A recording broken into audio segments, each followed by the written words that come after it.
like I say, I grew up in the boondocks in a way, and so I had these Getchus books, the Percy Getchus, and form and counterpoint and all this stuff. In fact, when Ethan Gruska, John Williams' grandson, was studying with me, John evidently gave him his copy of the Getchus.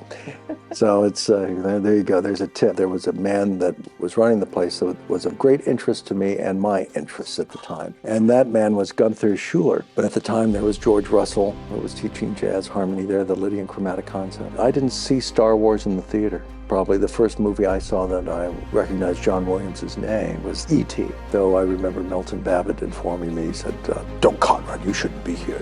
You're a conservatory person. You're not intellectual enough." And he was... Did he say that? Oh, yeah. Milton said a million things. Welcome back. We are still with Conrad Pope.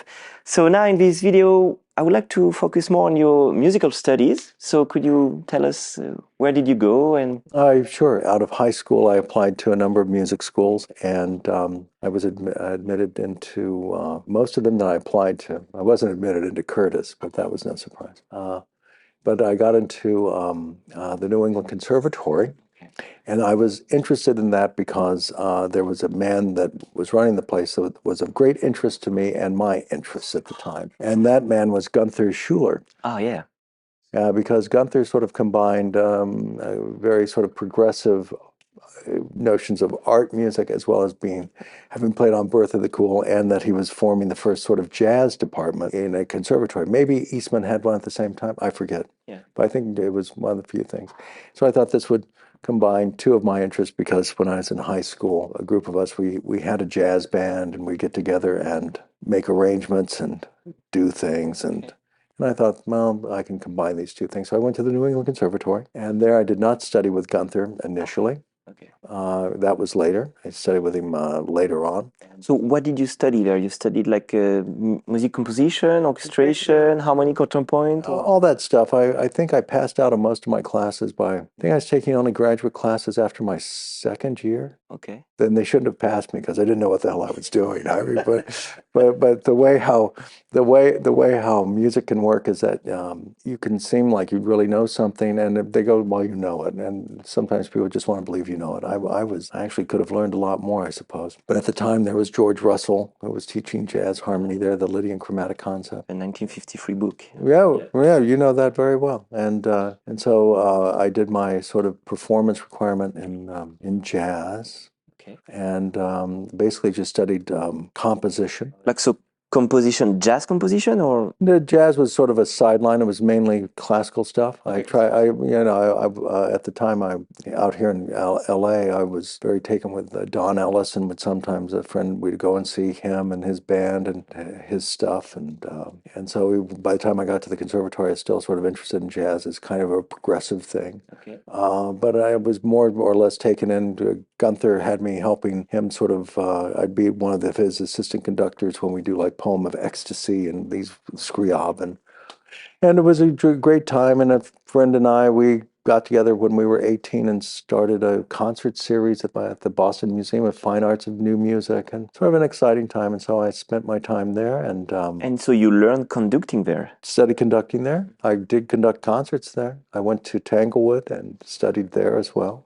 So you did the Scriabin, Poem of Ecstasy? Or? Yeah, it was the color, and we did the color poem too, because Gunther had a thing with about Scriabin, and I shared his enthusiasm once I could get into it, because in those days harmony was still a very mysterious sea, and certainly it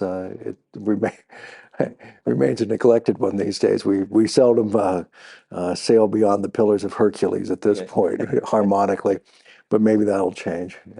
But so it was a very time of great creativity for me, and a lot of music and a lot of exciting people. I worked with Donald Martino, who was there at the time, and he was quite positive, and blah, blah, blah. And so... so back then your musical taste was already rooted into the French/Russian music/jazz. Yet also it was a time of avant-garde experimentation, and there was a lot of that. I even did a lot of I did one recital where I did She is Asleep by John Cage with a singer, and was interested in Cage and Feldman. I was interested in everything. Okay. Because I think that's what young people do, and that's what one should do, is take in as much as one can. Yes. And then from there, I got a Fulbright grant after I graduated from the New England Conservatory with some honors and some recognition, which surprised me. I got a Fulbright grant to study in Germany, and I went to Munich because I thought I actually knew nothing about Munich. Did you speak German back then? No, no, I studied French actually for almost 8 years. Okay. I can still read it, can't speak it. But I went to Germany. I guess I had one class in German, but then they sent you off to the Goethe Institute, and I was living in a place called Beaupart, which is in one of the crooks in the Rhine. And So what did you study there in Munich? I studied composition and piano, and was a very indifferent student, actually. Again, because they had some tests and stuff, and I didn't test into some classes I wanted. But one of the things that was most interesting to me is that I finally got the rigor I always wanted, because part of my lesson with the composition teacher was asked to teach 16th century counterpoint to this student from Poland who was married to an actress, actually, in the theater. And so I had to become a little bit more rigorous in teaching, which was odd because most of we didn't cover this. I had private lessons in theory and counterpoint, this kind of thing, when I was around 12 years old, and it was all part of my piano. So Bach music. But did you go before, like Thomas Tallis or Josquin des Prés, like Renaissance music? No, Josquin.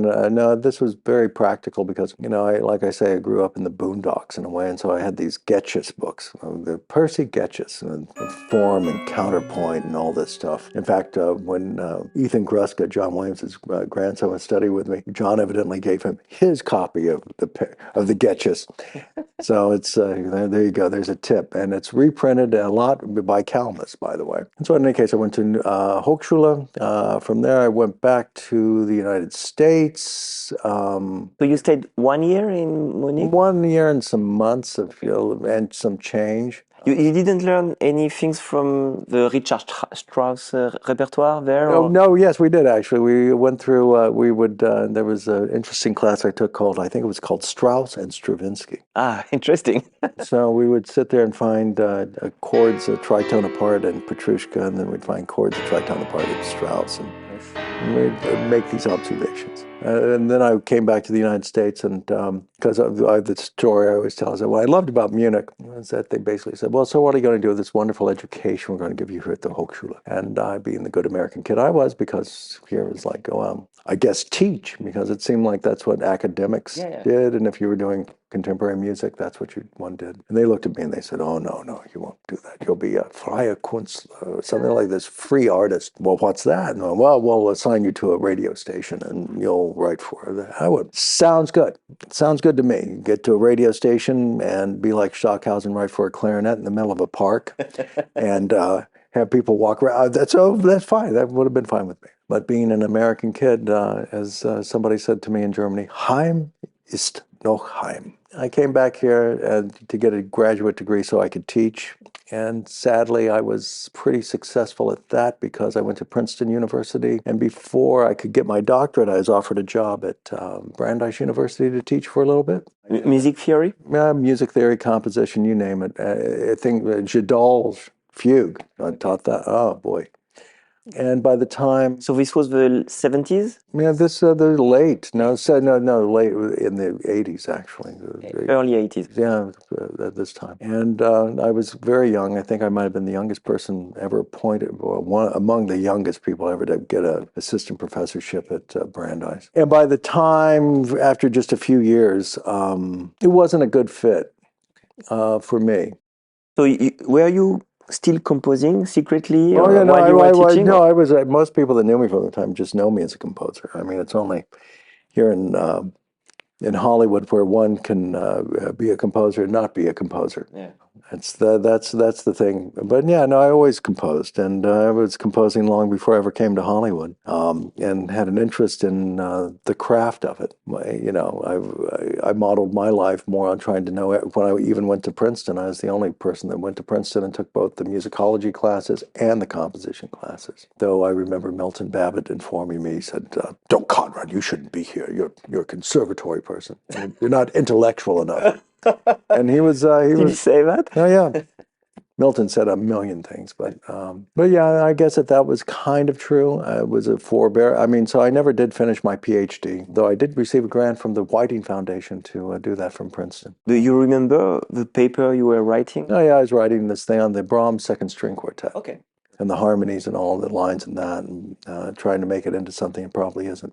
I found this, the teaching was not, I'm not really a teacher. And like anyone that has taken any of my courses that are offered throughout, like in Vienna, well, can attest to that. But like I say, I do know things about music. Oh, you that do? much I do. But I'm not a teacher. And my father was working, he was in a company here in Los Angeles, and the head of that company, the chairman of the board, his daughter was a music editor. What was her name? Joni Diener. And my parents knew that I was kind of dissatisfied with the teaching. Yeah, in Brandeis. Brandeis, and then I also, my last year after I left Brandeis, I taught for a year at the University of Wisconsin. A friend of mine had a leave of absence, and I went there.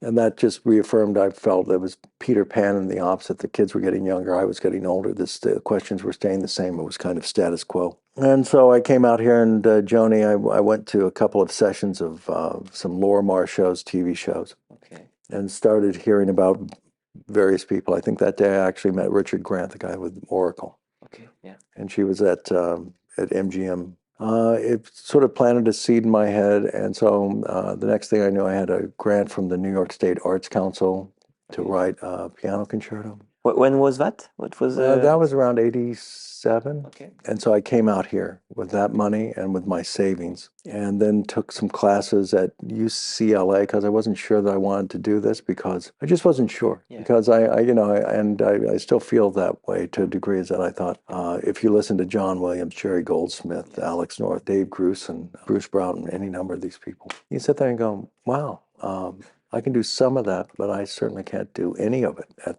that level. Yeah. So you studied at UCLA? Well, I went to the extension. So who was your those teacher? days? Well, I mean, there was Mark Waters, who gave me my first job, and Don Ray was the big poobah in those days there, and Gerald Fried. I took a class with Gerald Fried, and they always thought my music was far too complicated for Hollywood. Probably was. Though the story that Mark Waters used to tell us that he once said, I took an instrumentation class from him, and one of the assignments was that write something for string quartet like the Ravel String Quartet, but not the Ravel String Quartet. And he said that, this guy came in and he'd written a string quartet that was like the Ravel String Quartet, but it wasn't the Ravel String Quartet. And that was me, and that's what led Mark, when he got in a bind, to make the phone call that no one ever wants to make. He called me up and gave me a job writing some play-ons and some stuff for a live show he was composing that had to be done sort of immediately. And I did that, and then one thing led to another with Mark and with Richard Gibbs and with a bunch of people. And so that's how UCLA, but I really went to UCLA to sort of go like, do I have a taste for this? Do I really like it? Because I'm probably the only person of my generation that you can talk to that really I didn't see Star Wars in the theater. Probably the first movie I saw that I recognized John Williams' name, or really thought, wasn't Jaws, as you might think, but E.T. Ah, yeah, 1982, yeah. Yeah, that's, I mean, I just remember thinking, my God, this is something. This is good, yeah.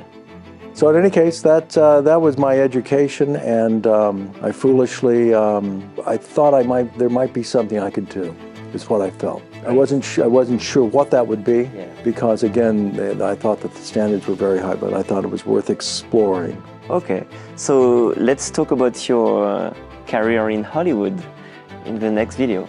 Thank you. See you in the next video.